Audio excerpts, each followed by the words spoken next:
आखि नहीं कान नहीं बाजी गले दोष नहीं न्याय रे विजिलेंस विभाग खंडा बुलू अपराध वृद्धि गोटाए बड़ कारण होउछि निशा कारबार तेणु ओडिशा रे निशा निवारण को आहुरी जोरदार करा जिवो एवं एथिरे संपृक्त निशा माफिया को संपूर्ण भाव दमन करा जिबा पई मु निर्देश देछि। महिला सुरक्षा रे जदि केही अवहेला करती आईन अनुसार पदक्षेप नवा पई आवश्यक निर्देश मु देई सारिछि।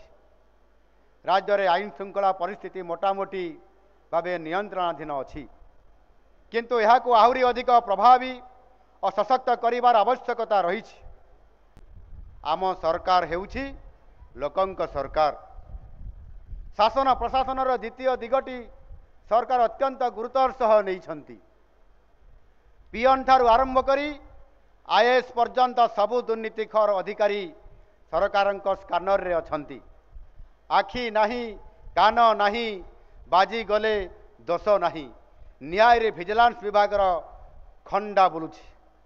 प्रथमे कार्यानुष्ठान नियाजिबो परे पदपदवी देखाजिबो। दुर्नीतिखोरंक प्रत्येकटी रात्रि भय एवं विषाद रे कटिबो एहार ग्यारंटी मु दउछि।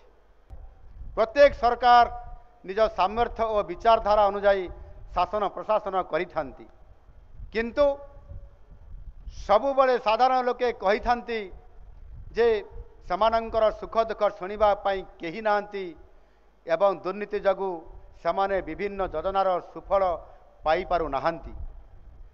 एहाकु समाधान करिबा पई मु व्यक्तिगत भावे अभियोग शुणाणी करुछि। गत एक वर्ष मध्य 14 गोटी जनशुणाणी करी 20,000 रु अधिक अभियोग शुणा जाइथिला एवं एहार 90% रु भी अधिक समस्यार समाधान करा जाइछि। सेथिपाई लोके कहउछंती आम सरकार हेउछि लोकंक सरकार।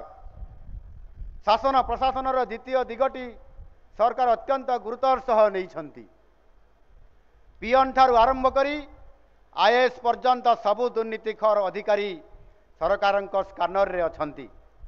आखि नहीं कान नहीं बाजी गले दोष नहीं न्याय रे विजिलेंस विभाग खंडा बुलुछि।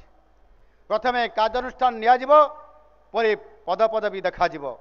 दुर्नीतिखोरंक प्रत्येकटी रात्रि भय एवं विषाद रे कटिबो एहार ग्यारंटी मु दउछि।